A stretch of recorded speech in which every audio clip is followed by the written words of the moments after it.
Good evening, folks. We have 7 p.m. at the Otter Lake Elementary School, and we are going to call to order this meeting of the White Bear Township annual meeting. I appreciate everybody coming out this evening. It will be highly entertaining, I guarantee it. So, the first thing that we have on our agenda this evening is always my favorite part of the discussion is we need a volunteer to perform as the moderator for this evening's meeting. Do I have a volunteer? I've got a volunteer down here, Mr. Paul Kelleher. Anybody else? Okay, I would ask for a motion to nominate Paul Kelleher, who is a township resident, as our moderator. Can I get a second? Got second. So we got Beth and Steve, Megan, all in favor? Aye, we are all in favor. With that, I will turn it over to His Royal Badness, Paul Kelleher. With great pleasure, I volunteer.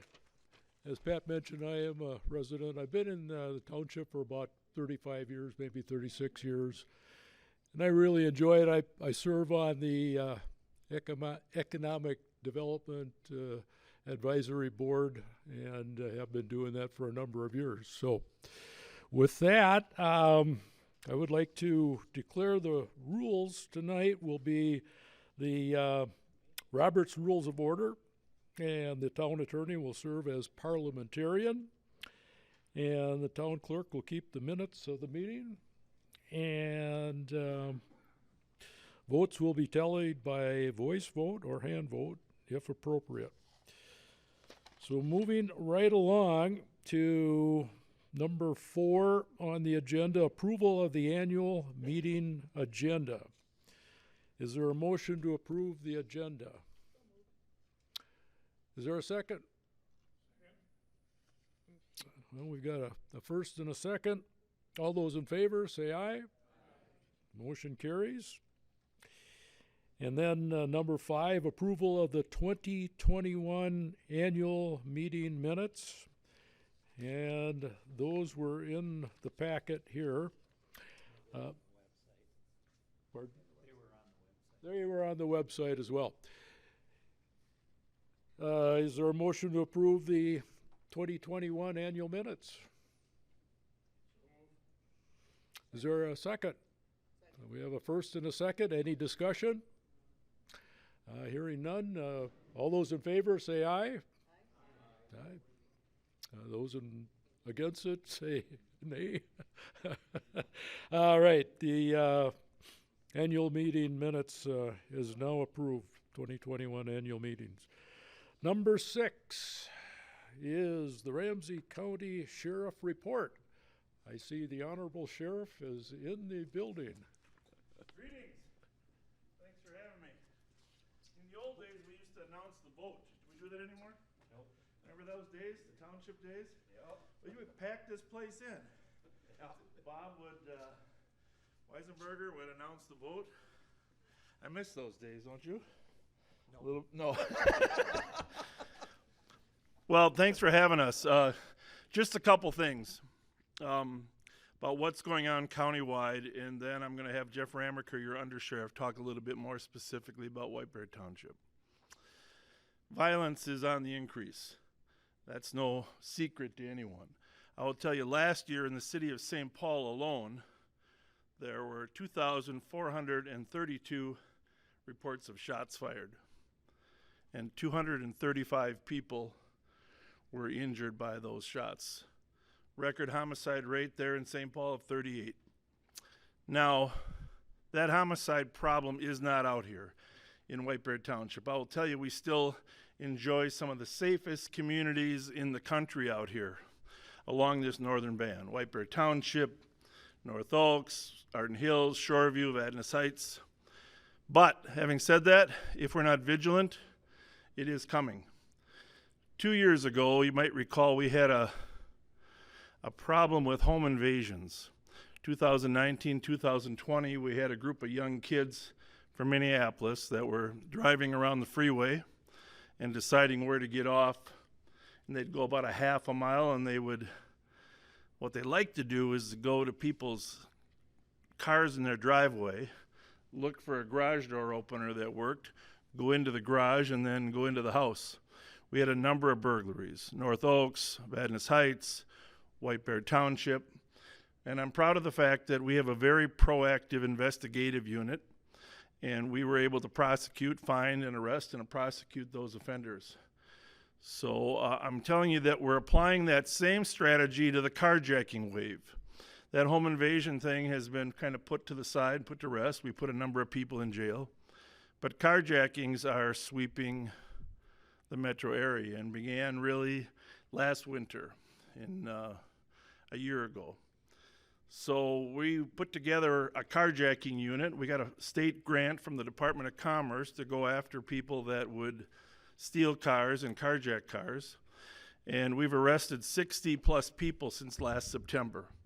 You might have seen a story in the local paper here a couple weeks ago. And so we're making a big dent in that. Having said that, just on my way here, there was a carjacking in the 1500 block of Grand tonight. You saw that there was 2 carjackings in Rosedale Mall 3 weeks ago. We've arrested one of those parties. We're searching for the other one. So we're not immune here in the northern suburbs. It's moving here, and vigilance on our behalf as a law enforcement entity, but also your help in calling. Call us for whatever. I'm saying this to the people watching. No matter what you see, if it's suspicious, if it doesn't fit into your recollection of what's going on in your neighborhood, call us.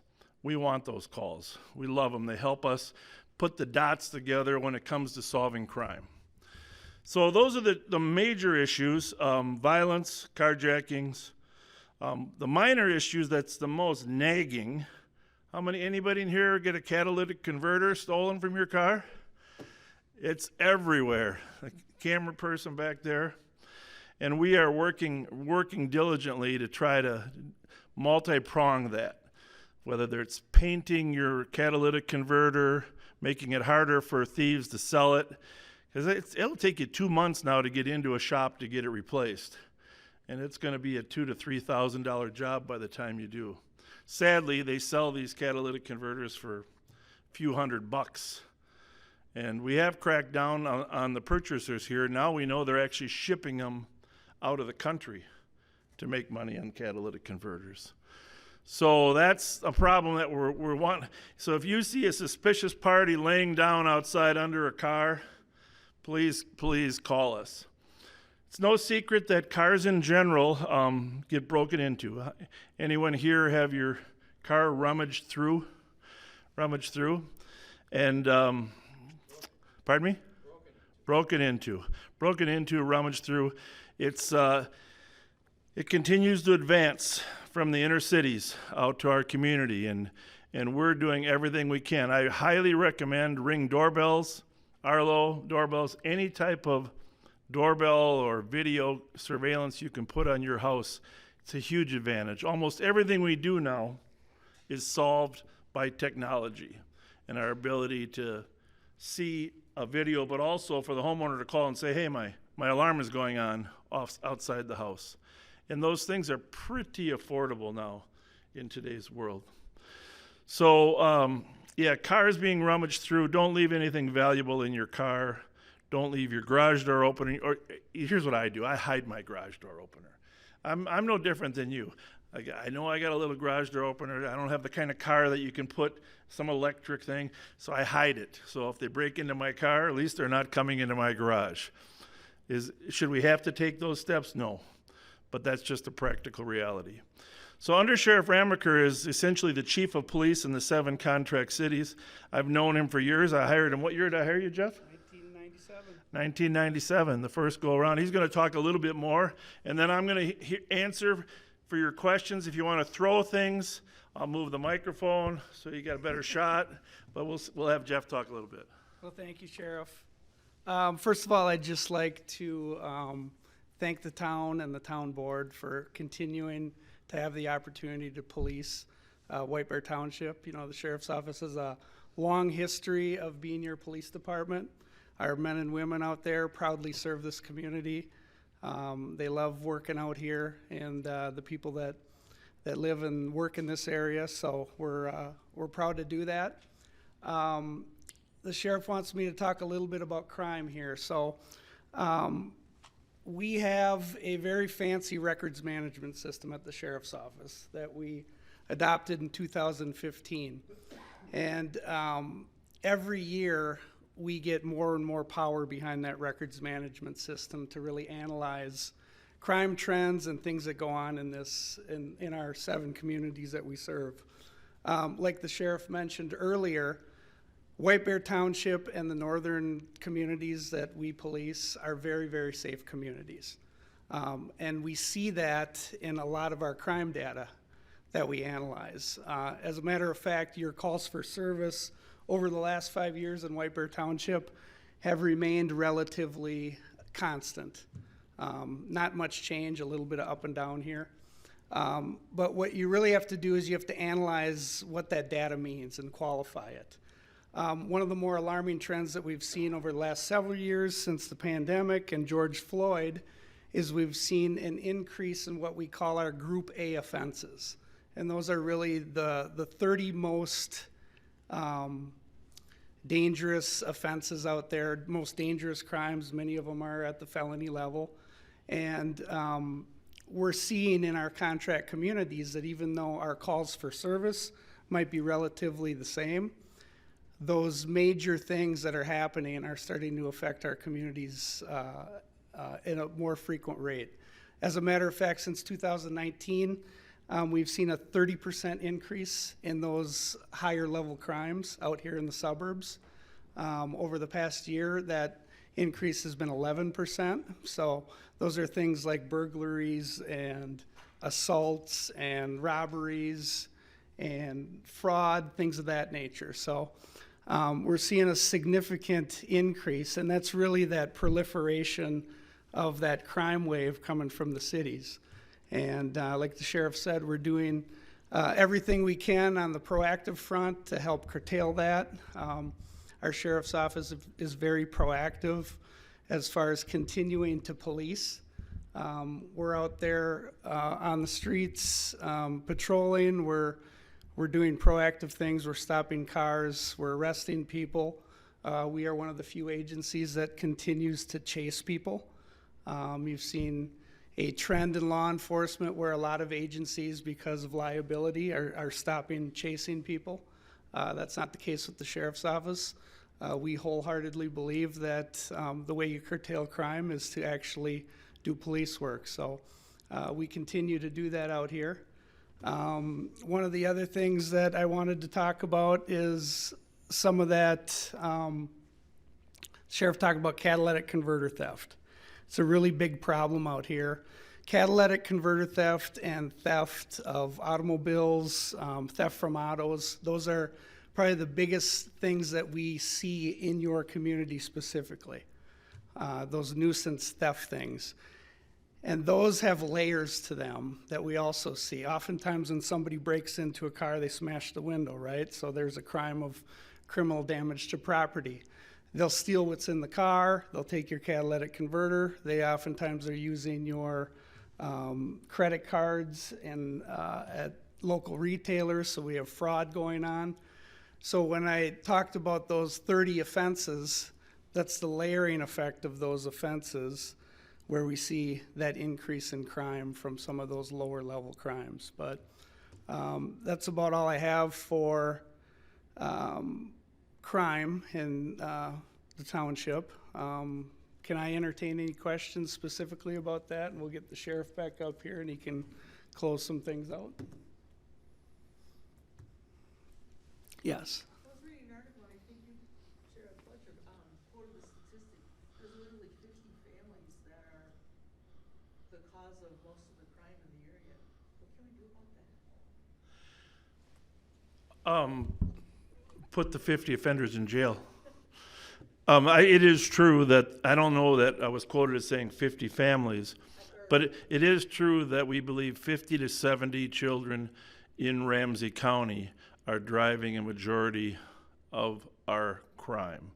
Now, adults commit crime as well, but what we're seeing is an uptick in the percentage of juvenile crime. So 2/3 of our violent crime, our shootings, our carjackings that we know, are committed by juveniles. And those juveniles are probably somewhere between 50 and 70 kids. I'll call them kids, but they're serious violent offenders. And we're doing our part to arrest them as often as we can and bring them in front of the justice system. I have a long history in juvenile justice. I could talk for 2 hours about the juvenile crime. Some of you have heard me do that before, and maybe someday I'll be glad to put a workshop on. But the bottom line is our justice system as of today, and there's a lot of debate at the legislature about this as to how we're going to change this. As of today, our justice system gives 14, 15, 16-year-old juveniles several chances before they're willing to incarcerate them. And that's a combination of county attorney policy and judicial policy. Primarily, it's the judges that make those decisions. A county attorney can recommend and hope, but really it comes down to the judges that are handling juvenile cases. So our perspective is that we think everybody deserves a second chance. It's the fourth or fifth chance that trouble us. So we just keep arresting them and pushing them into the system.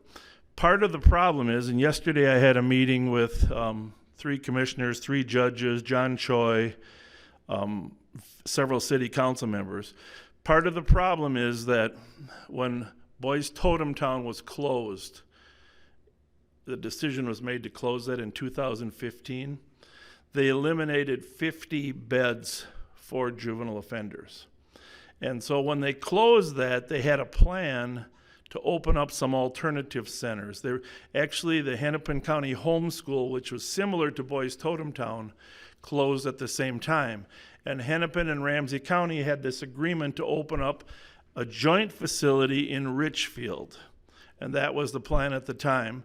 Unfortunately, because of objections from a lot of advocates, some for the children, some for the community, that decision was never culminated, and they never built an alternative. So the judges themselves will tell you, we have very few alternatives as to where to send kids. Red Wing is one of the primary places that children are sent. Moorhead has a facility that we use, but the limited space there causes judges to decide to send children home rather than to some form of detention.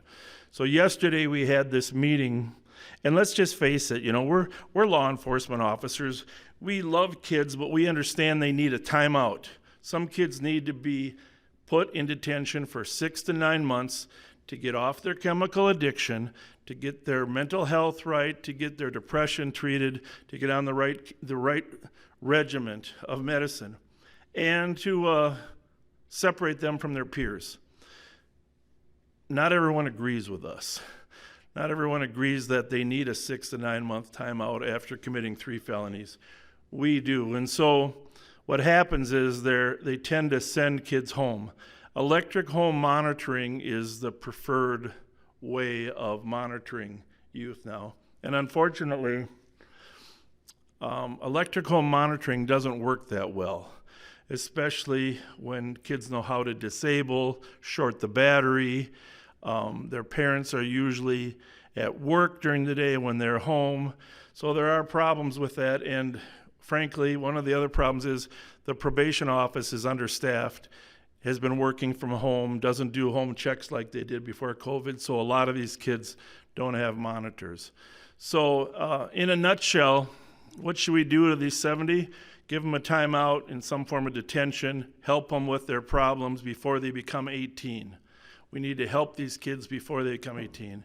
In the long run, 3rd, 4th, 5th, 6th graders need to learn how to read. They need to be socially educated, be involved in activities, and 16-year-olds need to be able to go out into the work world and get a job and be functional there. But I always tell our troops, it's prevention, intervention, and suppression. And when they screw up, we need to intervene. When they're young, we need to help them succeed, develop those skills that they'll actually be healthy humans. But on the other end, when they're involved in continuous criminal activity, we need to suppress that by having a place to put them. Long answer, but yes, sir. Have you and the Ramsey County Commissioners considered a contract facility? Instead of one run by the county, a contract facility. We used to do that with people incarcerated in prisons. There was one out in Appleton.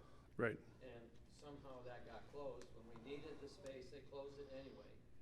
So I'm thinking, wouldn't that work to make up for what's missing now? Yes, it would. And I would support that. But you will need to contact your commissioners to get them to support that. Because the meeting yesterday that we had, and I'm not opposed to this, and actually I think I'll take any additional capacity that there is possible. The meeting yesterday was, there's a concept called myth houses. All right, it's really intensive treatment houses, Minnesota intensive treatment houses, where you take a house and you put 5 to 6 children in that house under intensive supervision, preferably locked doors, and then you treat them for their needs. And so the county, I'm not even sure if I should be saying this, but where the county is considering is opening 5 intensive treatment homes that could house up to 25 total children and give them the things that they need. I support that idea. I will say this, that, and I told them this yesterday, one of the problems with homes is a lot of these kids, they need recreation. They need a gymnasium. They need some place that they can burn off some energy. And so I think it has the potential to work, but it's going to need some tweaks. But I support your first idea. I just think it's they're not comfortable with the concept of juvenile detention, and they would rather have it as an intensive treatment home. And that's okay. We have to figure out a way to get rid of the terms and figure out how we're going to help these kids. You know, I'm not in favor of locking them up and throwing away the key. No one's suggesting that. And this facility could actually have a basketball court. Right. And some facility, like you said, for some exercise. Yeah. Or group games. Right. Where they might socialize with other individuals in the group. Yep. And if they don't do well, then they suffer the consequences. If they do well, then they go back and have to play again, that sort of thing. 100% in favor. And I'm going to share this with you. I don't know often. Am I over our time? No, you're fine. I was just going to tell anybody else who has a question for the sheriff if we can have you go up to the mic. Oh, good idea. And that helps. So. Well, I'm going to jump to these questions instead of jumping in again. Yes, sir. Very quickly, there are programs. Could you move up? I'm Kevin from the Township. There is a program called Second Mile Homes, which has been researched and documented, which has 6 to 8 juveniles. And their programs require each of them to be involved in some activity outside, maybe a high school team or a debate team or whatever Yeah, it could be. good idea. Anyway, so that's one. My question for you is, what is the current rate or trend regarding conceal and carry in the county and specifically in our neck of the woods? Yeah. Well, in the last 3 years, we've had a 4-fold increase in the number of applications for permit to carry. And so I don't specifically have the numbers for here, but I can tell you it's, like I said, 3 years, 4-fold increase of people applying in Ramsey County. I'm sure it's probably similar here in White Bear Township. And of course, part of it's the civil unrest. Part of it's the increase in crime. I always want to tell people, though, that the crime rates were increasing long before George Floyd's murder and long before the pandemic. And we saw in July and August of 2019, we saw huge increases in gang members shooting each other and violence. And then, of course, at the end of 19, we had the we had some carjackings that were starting there as well. So when people tell you, well, it's just the pandemic, as people are out of work, home, it's not true. The crime started escalating before then. And we're going to have to look at some of the reasons for that, rather than just assuming it was because of what was going on. Other questions? Don't be shy. Yeah. Just wondering, do we have a gang problem in White Bear and White Bear Township, or are these individuals coming from the cities out here?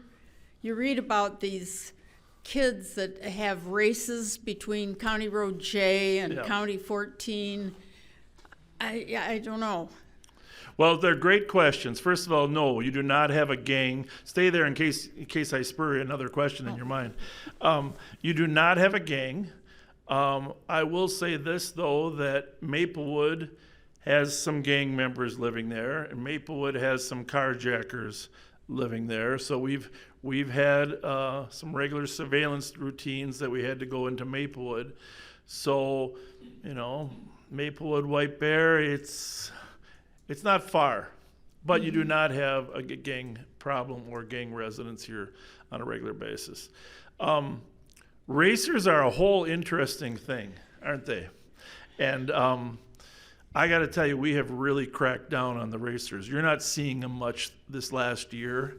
They're over in Minneapolis primarily. They don't like me. I guess got to be honest with you. They make shirts up that say nasty words about me. And the reason is we don't mess around with them, and they like to run from the police. Well, we use the helicopters, we use chase, and when we catch them, we're towing their car, and it's going to be a long time before you get your car back when you run from us. So we've had a great success on our side of the river, but they are still terrorizing the Minneapolis side of the river because they're down 200 officers. They're not allowed to pursue some of these guys. So they'll probably be watching this. They watch me all the time online, so and send us messages. But as long as I'm the sheriff, we're going to be very proactive because, in Minneapolis, I know two of the mothers whose children were shot and killed because they start doing these burnouts and they're shooting guns out the window, and so all of a sudden their gun tips. And there's been people killed in those Minneapolis expositions, and we just can't afford to let them come over here. There's a couple spots that they like to try. The old Kmart lot down on 35 in Maryland. They've tried the Sears lot, but we've rushed them out of there. 35, you might get behind a pack of them on 35 periodically. Just get out of their way for a little bit, But you're not going to see them over here like in Minneapolis. But thank you for the question. You got a question, sir? Anybody?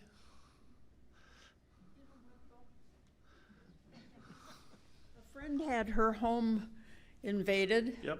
And actually, I don't think we've ever given our postman the proper credit due. We don't realize that they know our neighborhood. They go there every single day, and they oftentimes would see something that's a little off that might be alerting to someone or something, Absolutely. Yeah. Absolutely. Yeah, we want calls from anyone that sees something suspicious. Police officers like to solve puzzles. That's what we do. It's a puzzle. Who's committing the crime? And when we can solve a puzzle, it's a really good sense of satisfaction. We caught the guy through A, B, C, D. So, give us a call anytime. And the other thing is I'm on the street a lot. I listen to all the calls. This is an amazingly safe community. I was the mayor of Vadnais Heights for some time, and I was wishing it was as safe up here as we were as safe as you were up here, because we do have a lot of car break-ins, et cetera, in Vadnais Heights. And this is hard for me to say, but our police officers, deputy sheriffs have been through one tough 2 years. And it feels better now, but the civil disobedience, the anti-police, the defund the police, it was a rough 2 years for law enforcement. So remember that when you see them, because I got to tell you, when they hear someone tell them thank you, even for me, it's just a huge thing coming off the 2 years. I spent my whole life, I started in 1977 with the St. Paul Police Department. You know, I worked for 20 years there before I went to the sheriff's office. Then you guys gave me a vacation for a couple years. Then I came back. But I've never seen it as devastating for people. When all these officers, their whole life is built around making the community safer. They want to be there. They want to rescue people. They want to arrest the bad guys. They want to do everything to help you. And then when they're seeing all this news about defund the police are terrible. I mean, there's no officer that would disagree with the fact that what Derek Chauvin did was horrendous and he should have gone to prison. Everybody agrees with that, but they would all say, but wait a minute, that's not us. That's not who we are and what we believe in. So, but for a while we were all painted with the same brush. Yeah, one little quick tidbit yeah. on that, Sheriff. Yeah. We had the privilege to be able to work the Minnesota State Fair this past year, which is really Minnesota's greatest community outreach event. And that event really rejuvenated our officers in that 12 days. And obviously with the pandemic and what's been going on the last couple of years, we haven't had those opportunities to get back out into the community. And we're excited for this summer to be able to host those events again, get our officers in front of the people, have those conversations. And I know you're hosting Hockey Day Minnesota this year. That's another opportunity for us to connect with the community, so we're excited about that. Totally excited about Hockey Day Minnesota. I got a long hockey background. But on the issue of police officers, when I took the test to be a police officer in November of 1976 at the old St. Paul Civic Center, there was 1,891 people that took the test. 1,891. 4 years ago in the St. Paul Police Department, there were 400 people that took the test. This year, as I stand here right now, they've posted openings for the past 3 weeks. Only 75 people have applied to become St. Paul police officers. And you know, in Minneapolis, they have a court order to hire another 200. The most they could find in the last round was 14. So it gives you a sense of how people are saying, I don't want to go into the career, or their wives are saying, you're not going into their career. Or in my case with our 16-year-old, my wife's saying to our 16-year-old, you're not going into that career. So a lot of people are deciding not to go into law enforcement. And that hurts the pool of people we have eligible. It hurts we're looking for people that have good people skills. And a lot of them are turning in a different direction. And that's why you're seeing the legislature talk about incentives to recruit. Minneapolis, you saw in the paper today, they're offering a $7,000 incentive. But how fast does the country change from defund the police, we hate the police, get rid of the police, to all of a sudden, oh, wait a minute, we really need the police? And so I want to thank you because I know enough about White Bear Township residents. I've been here. I know I haven't been here in the last 3 years, and my apologies for that. But in the old days, I was here on a regular basis, every town meeting, and I want to tell you, I know that everybody in here appreciates the sheriff's office and the police, and I just want to thank you for that, because our people know it, and if you can let them know once in a while when you see them, when they're eating a donut at a donut shop, just tell them thank you. Anything else? Yes, sir. First of all, I know I speak for everybody. We really appreciate you guys and what you do, as well as the nurses, the medical people, all the people that are in the front lines all the time. So, and that includes you guys, and thank you. You guys do a wonderful job. And I just wanted to comment that the defund the police line, is a loaded line, and it really is divisive because it really was not meant that way. That was picked up by the media more so than anything. And I think the problem is that you guys aren't supported. You don't have the mental health funding. You don't have the funding you need and the people you need to do the job that's out there that we all need to be done.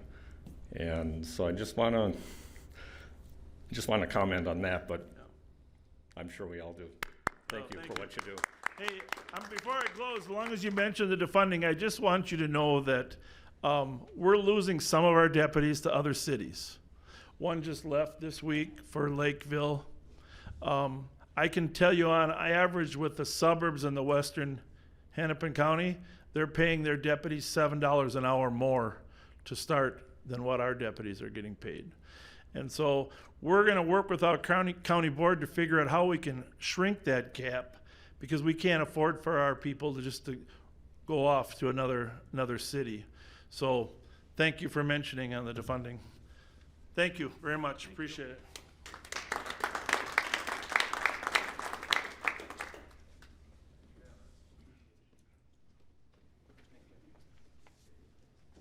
Wonderful presentation. Moving on to the next item on the agenda is Pavement Management Program Presentation. Introduce yourself. Yes, I'm Larry Poplar. I'm one of your township engineers.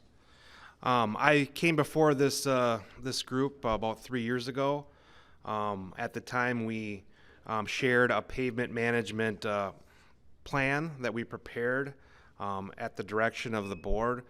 At the time, the board was receiving inquiries about street improvements on a number of neighborhoods, and the board wanted to understand the system as a whole, the entire street network, to know where to invest dollars in street improvements. And so we prepared a booklet, a pavement management plan at that time to help prioritize and make the right investments in the street network.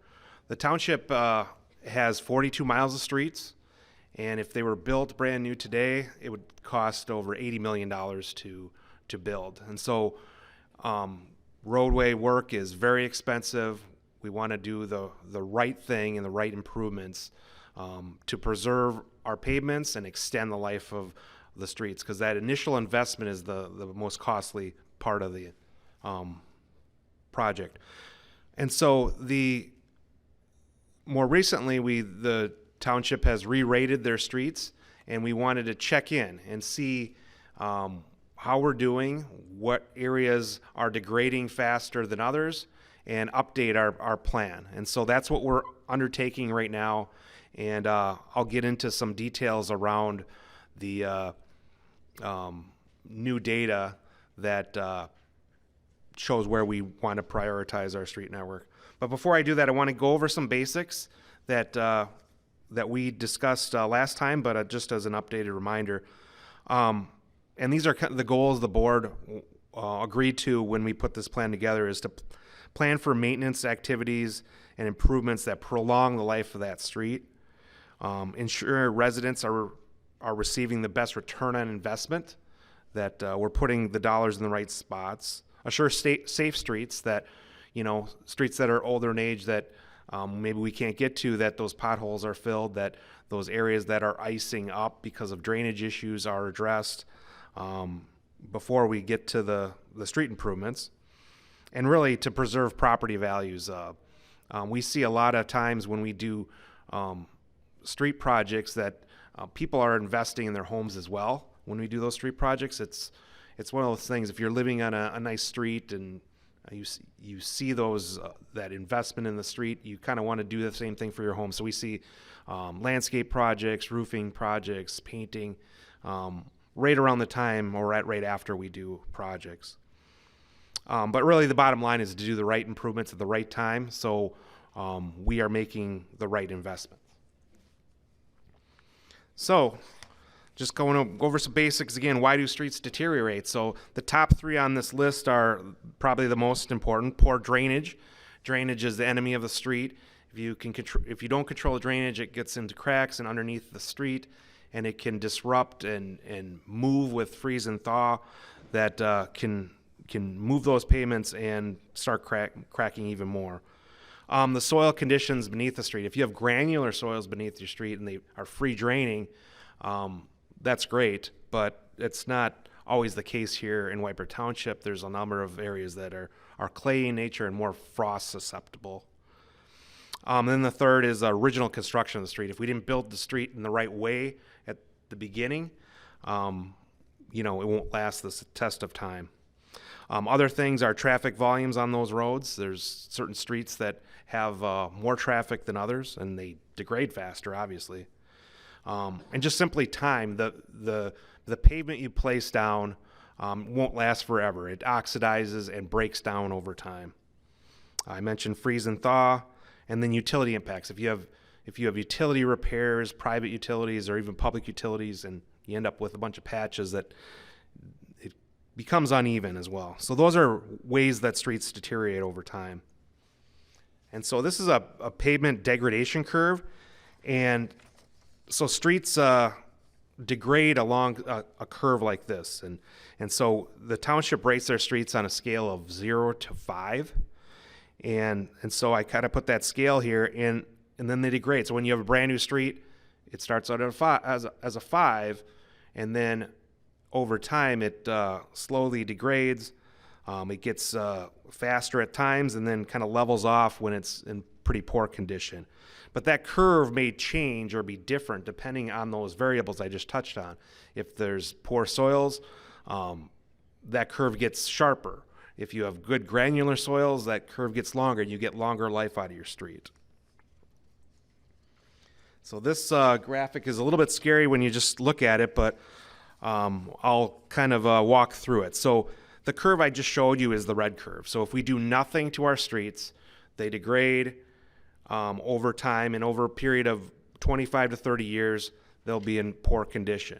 And then you'll have to make another costly investment to bring it up to 5, and then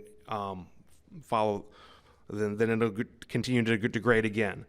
The blue line is a program that we're trying to promote with our pavement management program to do the right improvements at the right time, doing crack sealing and seal coating at the right time. You can see those blue upticks at the beginning here.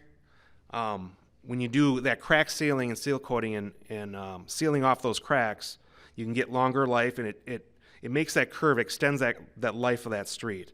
And then at a point roughly 20 years down the line, you do a mill and overlay to bring that street back up, not all the way to 5, but back up to a good condition. And then you follow that same process, doing crack sealing and seal coating. And then you try to do another mill and overlay, and then by that time the pavement beneath the street is oxidizing so much that it doesn't pay to do another mill and overlay. But really the bottom line is try to extend that life to try to get between 50 and 60 years out of that initial investment. And when you do that, if you follow the blue curve versus the red curve, it's roughly a third of you save about a third of the cost over that time frame.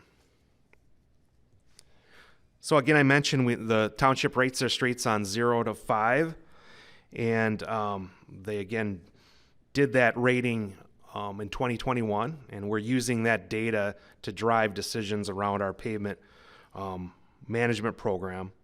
And the average rating for the entire network is 3.3. We really want to try to stay between a 3.4 and a 3.6 out of that 0 to 5 scale, so that we don't get too far behind that, you're spreading out those costs rather than getting too far behind and having to make a big investment all at once to catch up. And that puts a lot of pressure on future boards if you were to do that. And so we like to do improvements when they get below a 2.2. That's a more costly improvement at that point. It's lower in that rating, that scale, and we need to do more costly improvements like pavement reconstruction or rehabilitation. But streets between 2.2 and that 3.25, we want to do more of those mill and overlays, pavement reclamation. Reclamation is you're reclaiming the pavement and reusing it for base for a new pavement above it. And so we're like to prioritize those improvements that extend the life of the street. But there are also a number of streets that are in such poor condition we need to address, because otherwise we're putting more investment into maintaining them in a safe condition with what's called skin patches and potholing, pothole filling. So these are kind of the results of the analysis. Again, in 2018 we analyzed the streets, and then again in 2021. And so these maps kind of are a comparison. The top is 2020 or 2018, and the bottom is 2021. And you can kind of see some subtle differences over those 3 years. You see some pavements that were green and now dropped into the yellow, some in yellow that may have dropped to red. And then you see streets like Holby Lane area where we did a mill and overlay on that project, and that brought that up to green. And so you'll see some of the work that's been done over the last 3 years bringing up some of the ratings, while the regular degradation for the street networks brought others down. So the next slide is kind of the middle part of the township. Again, some subtle changes, but one thing we're seeing on these maps is Hammond Road and Township Parkway is degrading at a lot faster rate than we were even anticipating. You can see it went from green to yellow and Township Parkway to red. And so we want to make some investment here to catch that before it gets even worse. And that's the primary driver, we believe, in that case is there's some heavier traffic that travels down those roads with some of the commercial traffic that runs there. The last area is the southern area of the township, and we've made a lot of investment in the southeast area. You can see all the red in that right-hand corner. We've done 2 projects down there and brought 2 of those areas up to brand new. They were both reconstruction projects, and we're doing the last piece, Martin Way area, this summer. We are planning, in our plan, looking at Gilflin to bring that up as well. So this is a kind of a pie chart comparing our 2018 distribution of kind of the values of the street. Now, and I forgot to mention, but green is, as you can tell, a newer street or a street with a higher rating, and red is a lower rating street, and yellow is kind of in the middle. So you can see it, even though we've invested those 3 years since 2019, our rating went down from 3.4 overall to 3.3. So using this data, we are now reanalyzing and reprioritizing some of the improvements, and we have a plan, a 7-year plan that's in your packet. You may not be able to see it on the screen here, but it's a 7-year plan that invests $3.2 million each year for those 7 years. And again, we're prioritizing those mill and overlay projects, those reclamation projects, to try to bring up that overall system rating. And I won't go through all the streets that we're proposing, but you can see that in your packet, or I can be happy to answer afterwards. So last slide, we our recommendations based on our analysis is to try to bring our overall street rating system between that 3.4 and 3.6. Again, prioritizing crack sealing, seal coating, and mill and overlay projects. We're recommending this 7-year plan to try to keep us on track and get us back up there. And then we're recommending continued evaluation. So again, evaluating things 3 years so we can make any turns that we need to make to extend the life of the streets and provide the best value for the dollars that are invested. So that's what I have for you tonight. Of course, the program is costly, and Tom will talk next about the township budget. But just for your information, about 50% of the cost of these street improvements are funded by assessments. The rest is by tax levy. We do use the stormwater fund for stormwater improvements, and we're seeing a lot of drainage issues on the streets that we have redone. And then we're using that stormwater fund to help improve those the stormwater in all these neighborhoods. And then if there's water main improvements on a particular street, those investments come out of the water fund. But that's what I have for you, and I'm happy to hear any questions you might have. I have a question. I live on Otter Lake Road up by County Road J, and we have 18-wheelers that go by. And what are they allowed to do that, or are they? What's the limit of load or whatever you'd call it? I mean, so Otter Lake Road is a county road, so it's built to a higher standard. But really, there's road restrictions that come into effect when you're entering those seasons where the frost is coming out of the ground. Then the ratings of those, or a load limit. The load limits are go into effect, and then you're not supposed to have those heavy vehicles go down those roads. But what is the load limit then? Between, say, White Bear Parkway, which is where probably some of the trucks come because of that truck area there. Yeah, so like White Bear Parkway would be a higher standard, 9-ton on road per axle. So I don't know specifically for each street, but collector roads and county roads are to that higher standard, that 9 to 10 ton per axle load limit. So then an 18-wheeler is okay to go by? I would say so. If it's Otter Lake Road you're concerned about. Mm-hmm. Because it's a wiggly, windy, hilly thing. It's not a place for a heavy truck, in my estimation. But thank you. Yeah.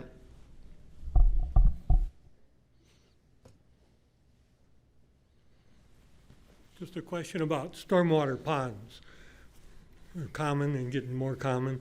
And with the road reconstruction, and you talk about stormwater issues, are we going to see that in the road reconstruction as an additional cost coming up in the future to put in stormwater ponds for recycling water and other things as well? Yeah, and we have a number of stormwater ponds already. I think it's 150 ponds. And there's a program to restore over time the sediment gets in them, and we have to restore that capacity. And so that happens with a kind of a separate program. But we look for opportunities for stormwater improvements with all these projects. And the last project we did an underground, what's called a storm scepter. It's an underground chamber type grit chamber that helps with sediments that are going downstream. So we're looking at, a lot of these areas we don't have the land or the space to put in a stormwater pond because they're built out. We don't have the land to do that. So we look at other improvements like grit chambers that can collect and treat sediment before they go downstream. But they are costly.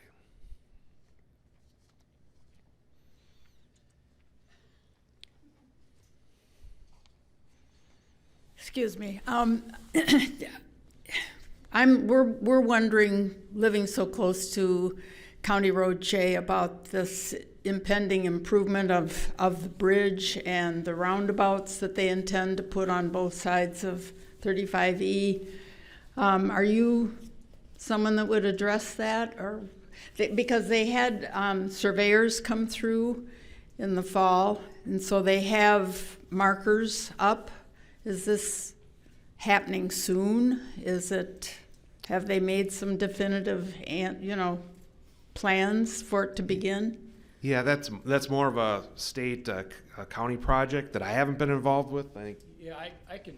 I'm sorry, Larry. Yeah. I can answer the question. So I'm Dale Reed. I'm the Public Works Director. So there's been I'm on the improvement committee with the county and the state, and they're gonna be having meetings relatively soon. They're in the design concept stage right now. They'll be bringing those concepts to the public for a comment here, I'll say in the next month or two. They'll have a meeting, and they're gonna make a choice out of that. The actual construction won't take place till as early as 2024 at this time. Now, is that through MnDOT then? Who do we, Yeah, will we be notified of these Yeah, individual homeowners because we're so close to County Road J? You should have gotten some, if you're that, they have sent out notices to the businesses I know and adjacent residents. So maybe I can just ask them if they've gotten that far. I don't know where you are in Otter Lake in proximity to Otter Lake and J.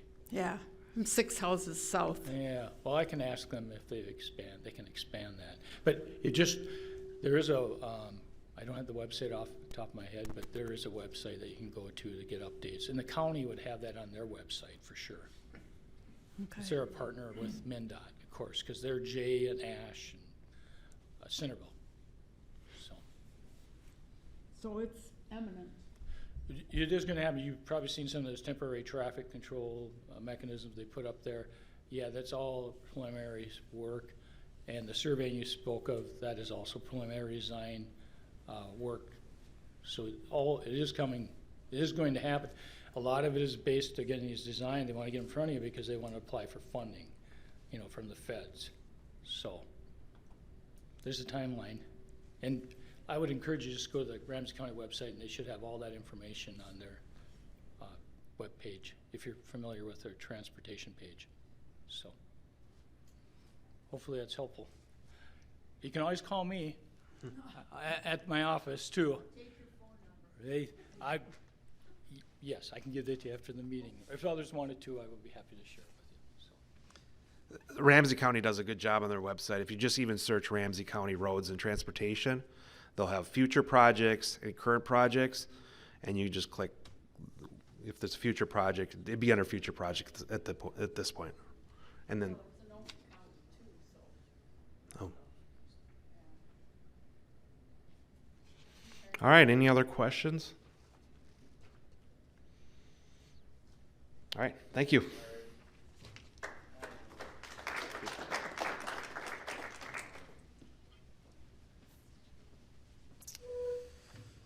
All right, moving right along, number 8, the 2023 preliminary tax levy presented by none other than Tom Kelly. Thank you, Paul. Don't forget our joke. I'm afraid I don't have a joke for you tonight. I typically only do those at the budget meeting, so you've got to come back in December if you want a joke. First of all, I'd like to talk about our water efficiency rebates. They are still active. They actually started in 2015, and they go through June of 2022. And you can get the rebate for the water-saving toilets, wash machines, and irrigation systems.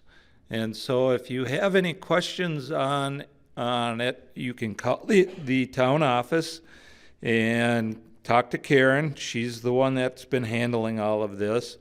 And so far, through the rebate program, which is sponsored by the Metropolitan Council and the Clean Water Land and Legacy Funds, we've been able to rebate residents just over $100,000, and we've replaced just over 600 of those devices, and we've saved almost 4 million gallons of water based on those type of improvements people have done. And as I said, we still have funds available, and they basically will go through June of 2022, and I think there's another program that's possibly going to come down the road after that, but for sure through June.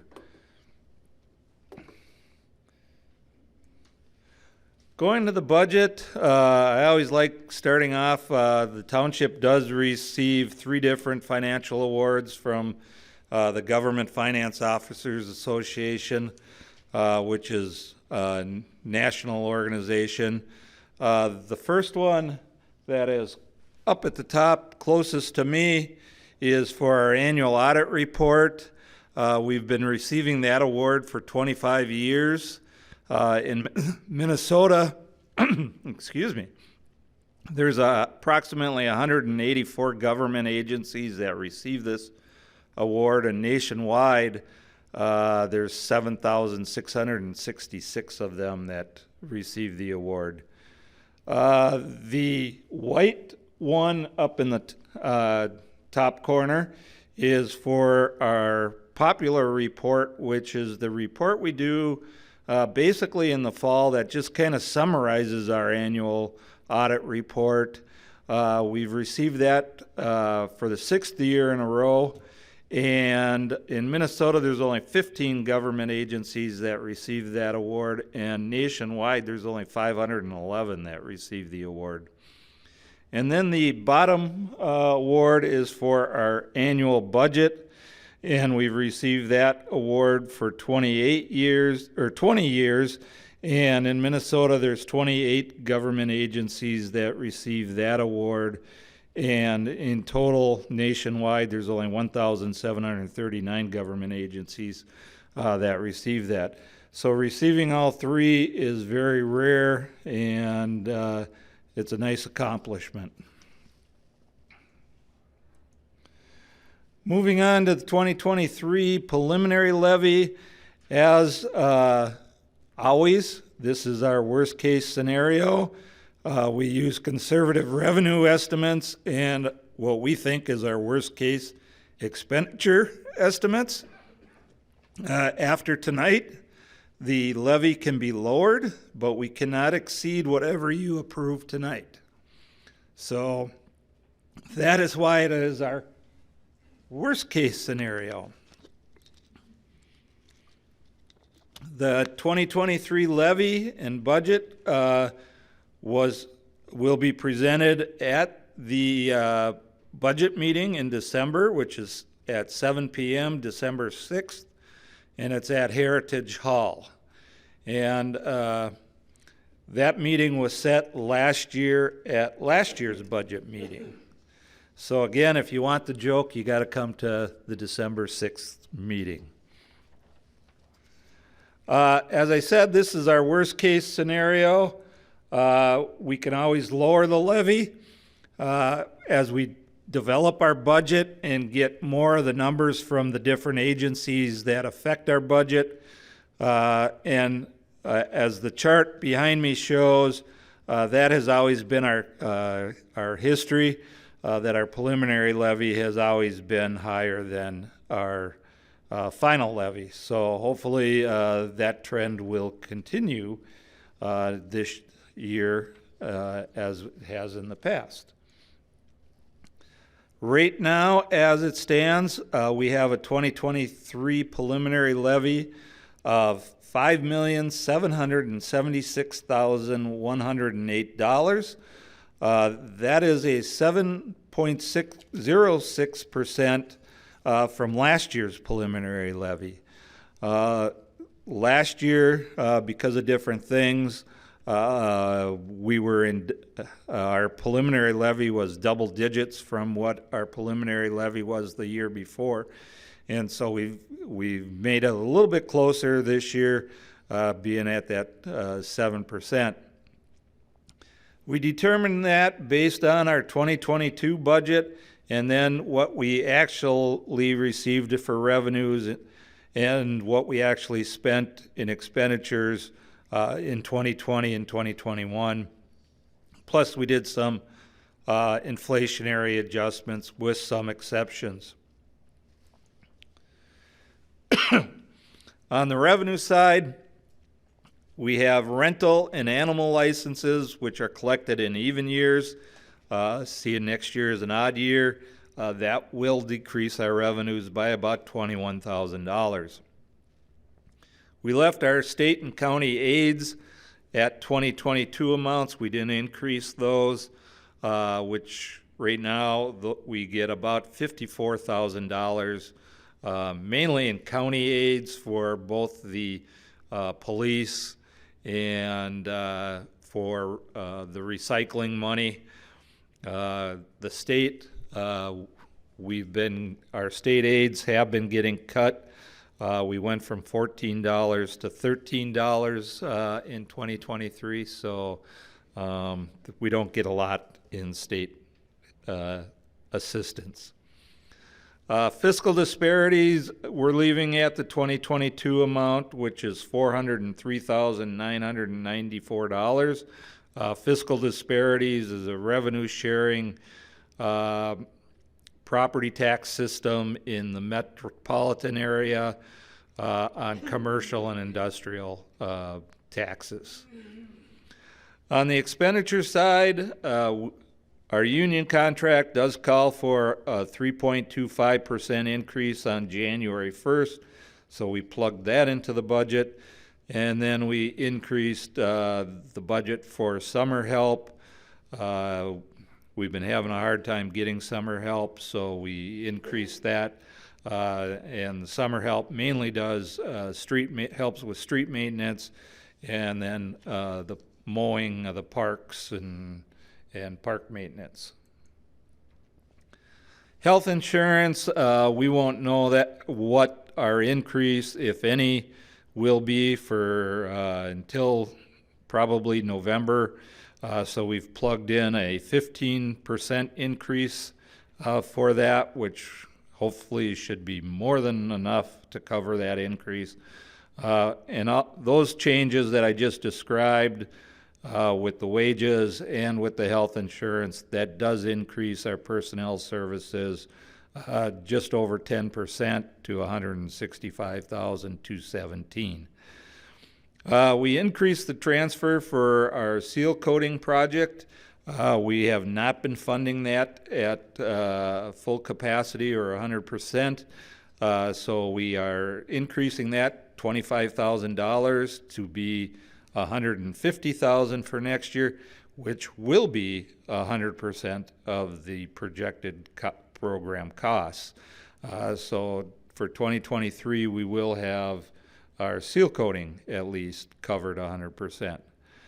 Our park improvement budget for park improvements will be $350,000, and that's based on our 10-year capital improvement program as it stands right now.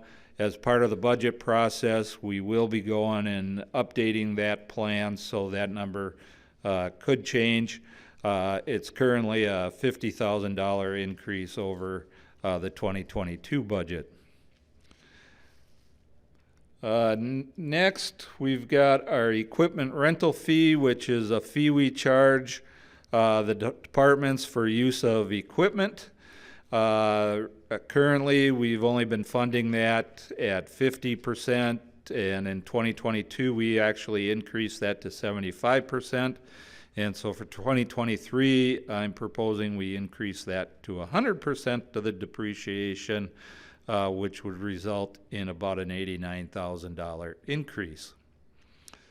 The sheriff's contract and the police or the fire contract, we won't know the actual numbers until midsummer. So we plugged our worst case scenario there at 15%. For both of those, the fire department has been, increases have been coming in around 10% or higher the last couple of years because of some equipment purchases and some changes in the way they operate. And then the sheriff's contract, we had the sheriff up here. They mentioned policing the state fair. There's a chance that the county board may terminate that agreement to do the state fair. And if they do that, the sheriff may not do Falcon Heights, which would impact all the other communities' police contracts, so we've added a little extra in there. Typically, the sheriff's contract comes in around a 3 to 6% increase each year. We're hoping it'll come in around there again, but just in case, we plugged a 15%. The 2023 budget, we also included $56,200 for replacing street signs for the new reflectivity standard. This was a standard that was supposed to go into effect a few years ago, but communities couldn't afford to be replacing all their signs, so the federal government kind of relaxed that, but they're still recommending that people replace their street signs, so we've got money to start doing that and making it more visible at night. And then, unfortunately, the emerald ash borer is coming to this area, and we've got $23,500 to help take care of emerald ash borer on boulevard trees. Township Day and movies in the park, we have budgeted at $45,000 for 2023.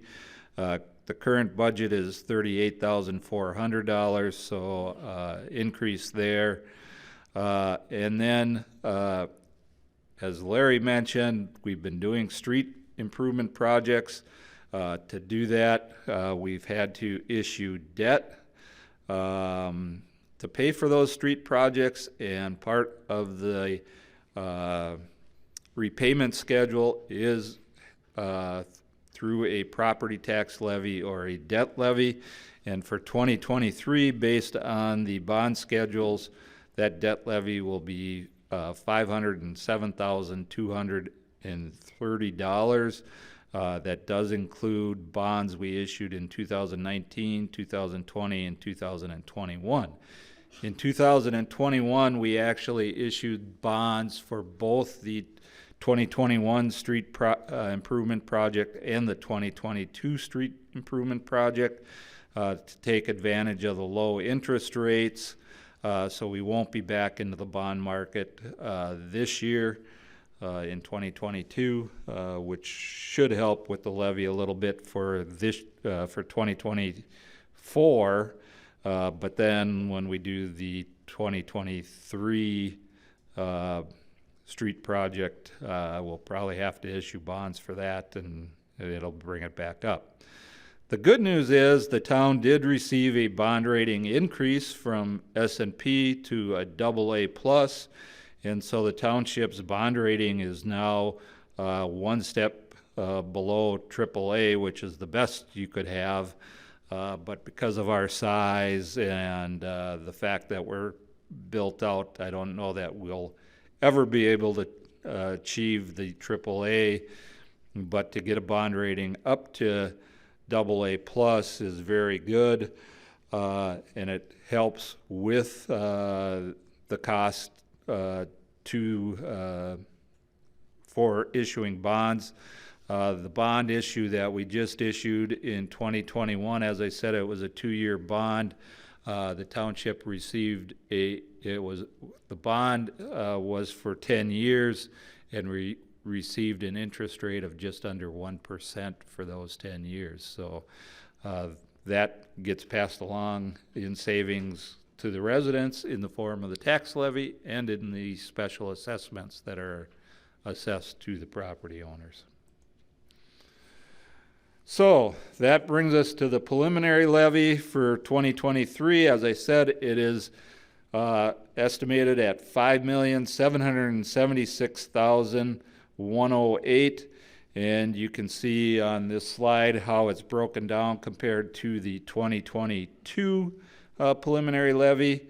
But for 2023, we have the town's operating levy of $864,884. As I said, fiscal disparities we're leaving at $403,994, and then the 3 improvement bonds there have a higher bond payment in scheduled for 2023, which brings us to the $5,776,108.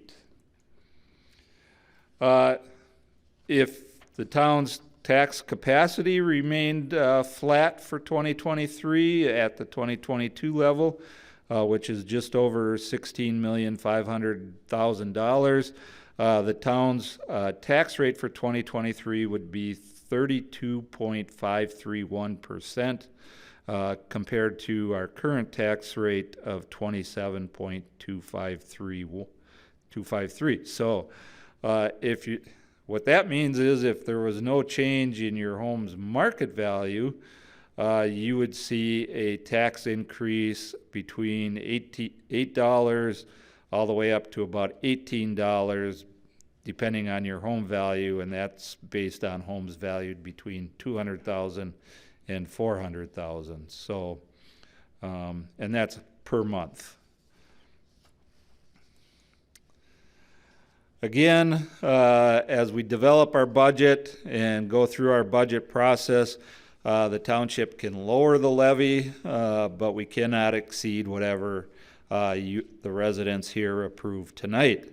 The preliminary levy is our worst case scenario, and it is currently proposed at $5,776,108.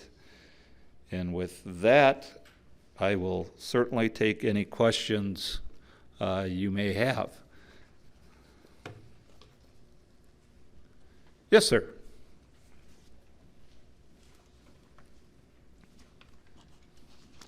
Hi, my name is Rick. I live in White Bear Township. I've been here many, many years.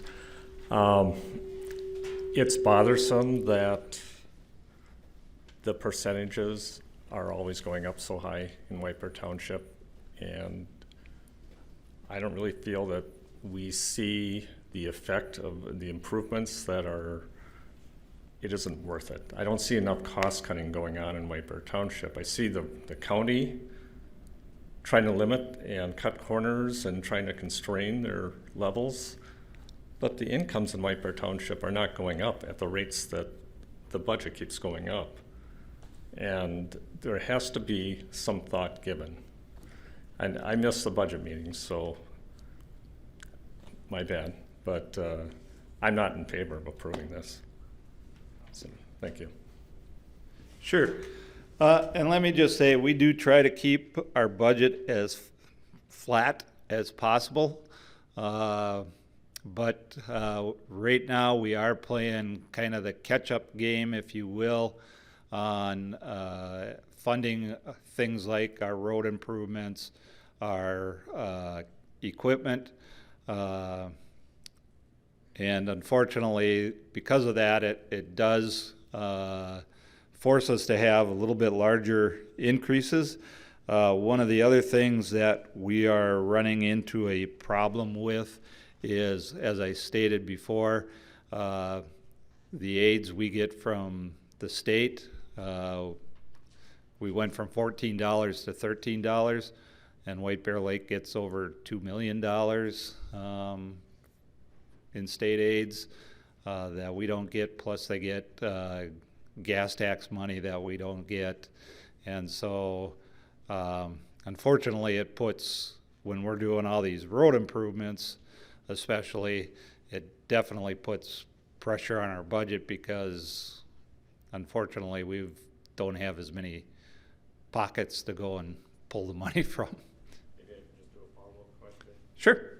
The item with the annual community event and putting another $7,000 into that, the fire. I mean, it's like we gotta rein in costs somehow, and here's an event that truly is not I understand it's a nice community event, but it's that kind of idea when we're not looking at things and we're not really trying to rein in that cost. I don't see why it's necessary to approve. It's just one item on the agenda on Sure. the budget, but it's like, I don't get it. Maybe you could speak to that. Sure. And again, I just looked at what we kind of have spent in the past on that event, and I know with COVID we didn't hold it a couple of years ago, and then last year it was a little bit scaled back. We didn't have it as many bands, So I've just got the money coming back to where it was. Obviously, the park board will be discussing this event over the summer, and hopefully we can bring those costs down, just like all the other costs that, like I say, hopefully these are kind of our worst case, and we can really get those down, like with the police or the sheriff's contract. Instead of being at 15%, hopefully they come in where they normally do, around 3% or what have you.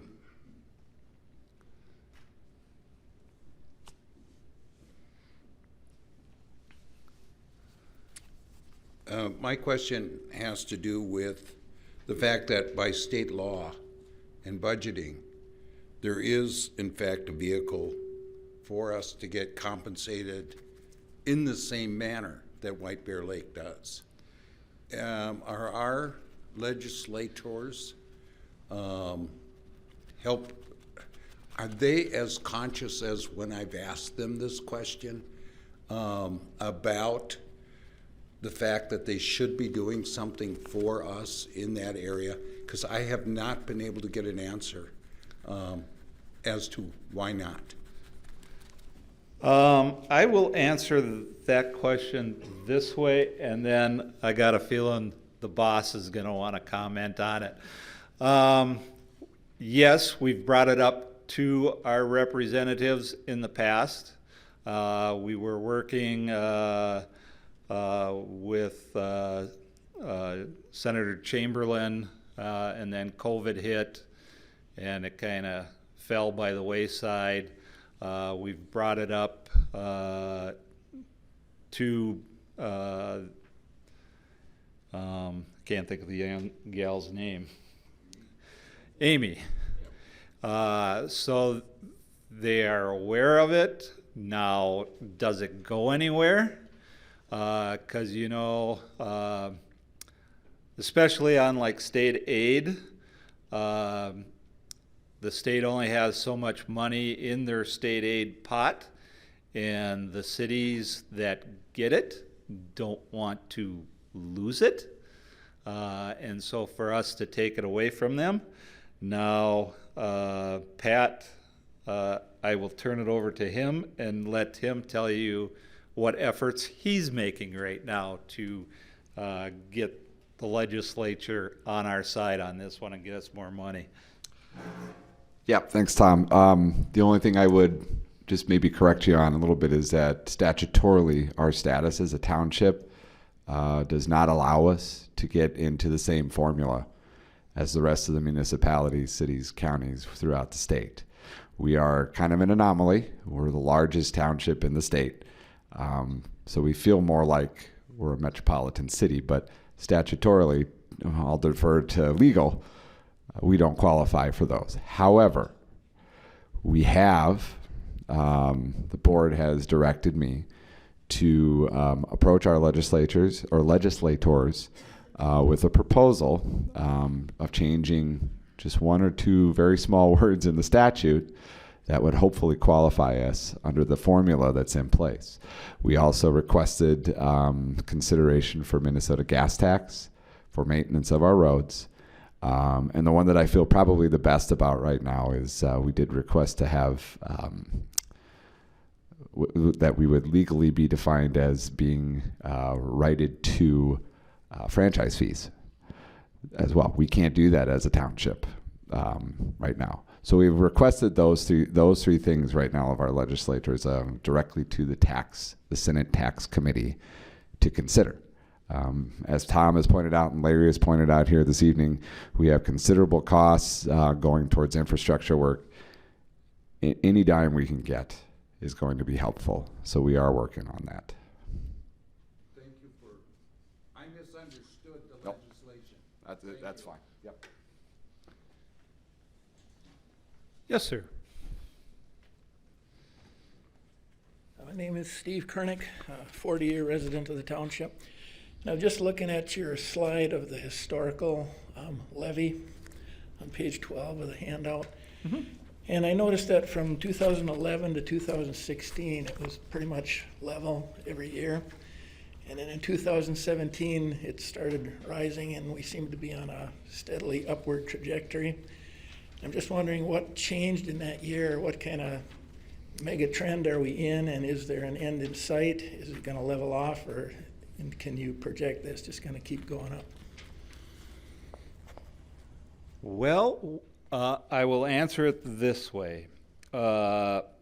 Yes, the preliminary levy in 17, we started seeing more changes as far as what we were getting for estimates from some of our outside people, the fire department mainly, the police and the sheriff, and then some of the other contracts. Also, that's kind of when we started doing more of our seal coating and our street projects on a smaller scale. And we also implemented our more of our capital improvement plan where we were trying to fund that more. That's what kind of caused the preliminary levy to kind of look like it's much higher than what we ended up with at the final. And quite frankly, what we were doing is we were trying to fund things like I say, our capital equipment and our seal coating at a higher rate for the preliminary.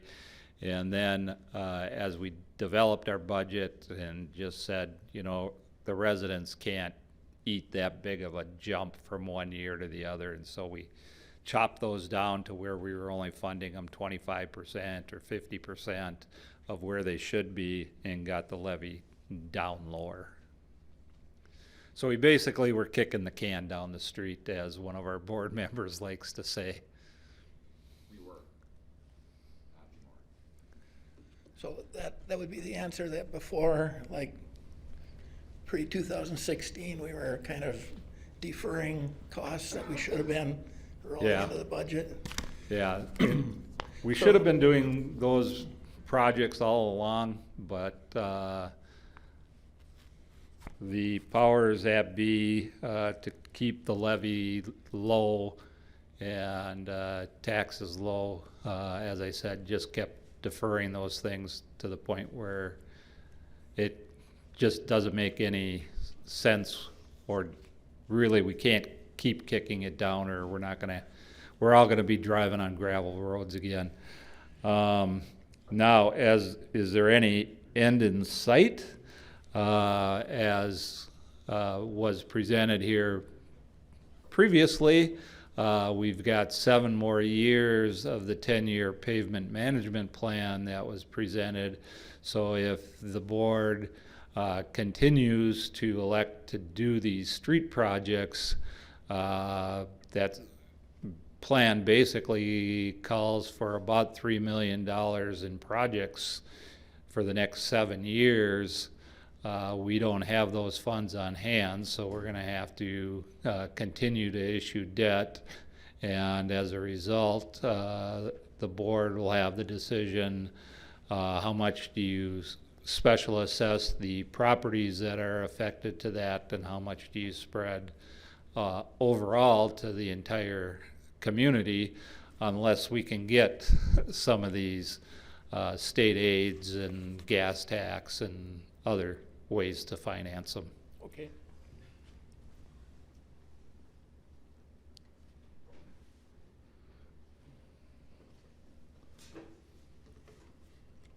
I understand the street repairs is one of the huge impacts on the budget. Are we looking at the value we're getting from the street repairs? Are we looking at the contractors, that type of thing? The reason I mention this is because, having lived here and watched our street be repaired a number of times, I'm not seeing that it's really done in any kind of quality way. We don't have a storm sewer. They don't come through, and they don't even build up the blacktop curbs. So the disintegration of the street, from my estimation, goes a lot faster because we're not taking care of those drainage issues that exist in the street and then from the initial time it was set up, you know. But so time after time they come through and we go through this pattern of, as you've demonstrated here, of kind of sealing cracks and so forth, but the job is not done that well when I look around and I compare it to other neighborhoods, other places I go. Are we looking at that? Are we getting the value that we're actually putting out, you know, putting into this money-wise? So, thank you for your answer. I guess I cannot fully answer that. Larry might be able to. I can say that since we started the 10-year pavement management plan, the board has made the decision that when we do have to do a fairly extensive reconstruction project, that we are adding curb and gutter and storm sewer systems that will help make these streets last longer. In the past, the board generally left it up to the residents in that neighborhood whether they wanted curb and gutter, and of course adding curb and gutter was more expensive, so you can imagine what the residents' choice was to not have it put in, so it wasn't put in. But now we are addressing that more, and we, as Larry explained in his pavement management presentation, we are doing more of those street or storm projects as we're doing these street reconstruction projects. The other thing we're doing, at least on the south side where we've done the projects the last couple of years, we've had a couple areas down there where we've had a lot of water main breaks. And so as part of the project, we've gone in and replaced or lined the water lines so that we can take care of that project and we're not back into a brand new street digging it up. But I see Larry standing here, so I'll let him kind of. You had a question from the audience too, Tom. Beth. Yeah, I'm going to disagree with him wholeheartedly on this street because you should live on a county road. It's a mess. And I'm looking around where you did a lot of work in Eastwood Manor, and I thought it looked great. In fact, the curb and gutter was terrific. So, and as a construction professional for 20 plus years, and I've worked with the county, or with the township, they do a really good job on getting their bids done. So I'm going to disagree with you. My next question is where do we sit tax-wise? I mean, we heard we had a safer community, but for taxes, high, low, middle, where are we? Let me have Larry answer the question or make a comment on the question, and then I'll come back to your tax question. Okay, thanks. Sure, to just kind of elaborate, and the street improvements we've done over the last 3 years are maybe more extensive than some of the maintenance work that you might be seeing, where we're doing some skim patches just to keep things together. That's more of a maintenance activity than a street improvement. So there's that, and Tom mentioned we are adding curb and gutter when we're doing the reconstruction. We're adding a lot of storm sewer. There's a lot of drainage issues that we're seeing when we've gotten into these street improvement projects. But happy to talk with you more afterwards if you'd like to as well. All right, where do we stand tax-wise? Looking at Ramsey County communities as a whole, we used to always be about the third lowest tax rate wise and tax wise. With the street improvement projects, we've jumped up to about 7th, which puts us still at the lower end but more into the middle. Thanks. Okay for you?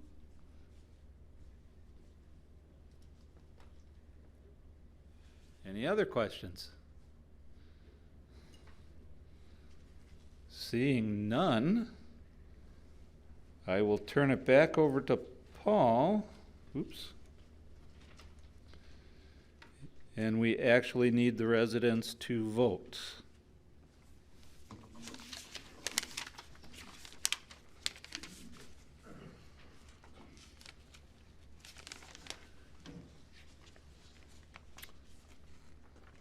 On page 17 of your handout, it says the action requested is to approve White Bear Township's proposed 2023 preliminary tax levy of $5,776,108. Is there a motion to approve? We have a motion. Do we have a second? Second. We have a motion. We have a second. Is there any further discussion on the motion before we vote? Hearing none, all those in favor say aye. Aye. Those opposed, nay. We have a majority saying aye, so the motion carries. All right, next item is to announce the location date of the special town board budget meeting, which is going to be Tuesday, December 6th, 2022, 7 p.m., Heritage Hall, 4200 Otter Lake Road. Time and date and location set during the December 7th, 2021 special town budget meeting. So that is set. And then number 10, set time and location by vote for the 2023 annual meeting to be held at Otter Lake Elementary School, 1401 County Road H2 at 7 p.m. Mr. Moderator, is there any way we can get that at Heritage Hall for next year? Do we need to do anything along those lines? It just seems more logistically viable to have this meeting there, especially with cable setup and such, Chad. Is there anything we have to do along those lines?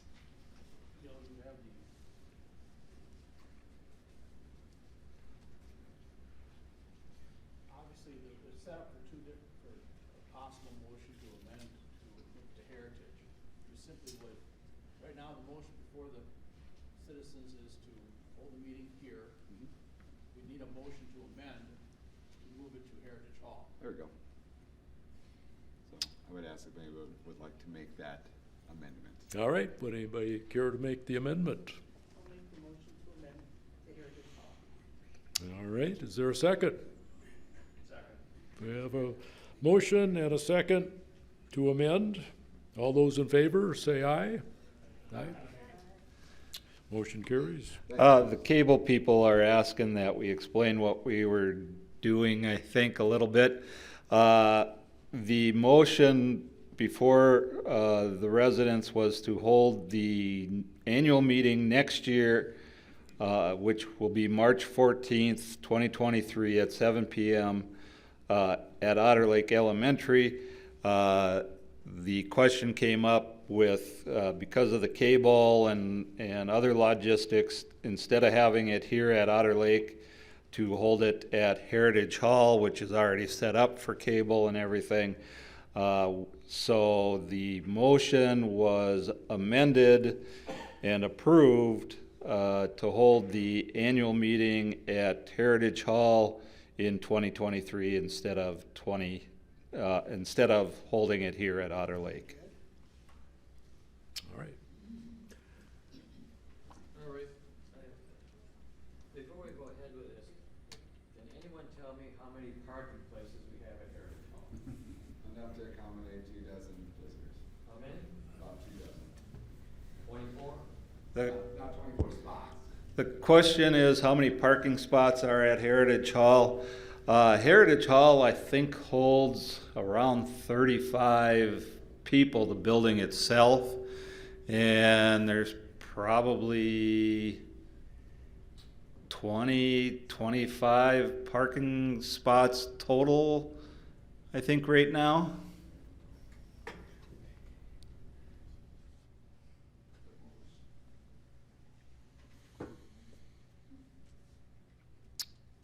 All right, are we good to go to number 11? Did they vote on that? Oh, They yeah, did. haven't voted on it. You got a first and a second. Got to ask for the final vote on the amendment. We need a vote on the amended. We need a vote on the amendment. All right. You've already voted on the amendment. I need to vote on the amended motion. The amended motion. Yes, if I may. The motion that you will be voting on will be to hold the 2023 annual meeting Tuesday, March 14th, 2023, 7 p.m. at Heritage Hall. That's the motion we'll be voting on. Okay, we have a motion. Is there someone who would care to make that motion? You already have. We already have. All right, so now the town attorney is telling us that we need the residents to actually vote on the amended motion to hold the annual meeting on March 14th, 2023 at 7 p.m. at Heritage Hall. Correct. Okay. That's All what right. the town attorney wants. All right. So we have a motion. Do we have a second? We have a first, a second. Any further discussion on that motion? Hearing none. All those in favor, say aye. Aye. Those opposed, nay. The motion, nope, nope. I hear more ayes than nays. Motion carries. Number 11, other business. Anyone here care to bring up any other business? All right, hearing none. Number 12, adjourn the meeting. Is there a motion to adjourn?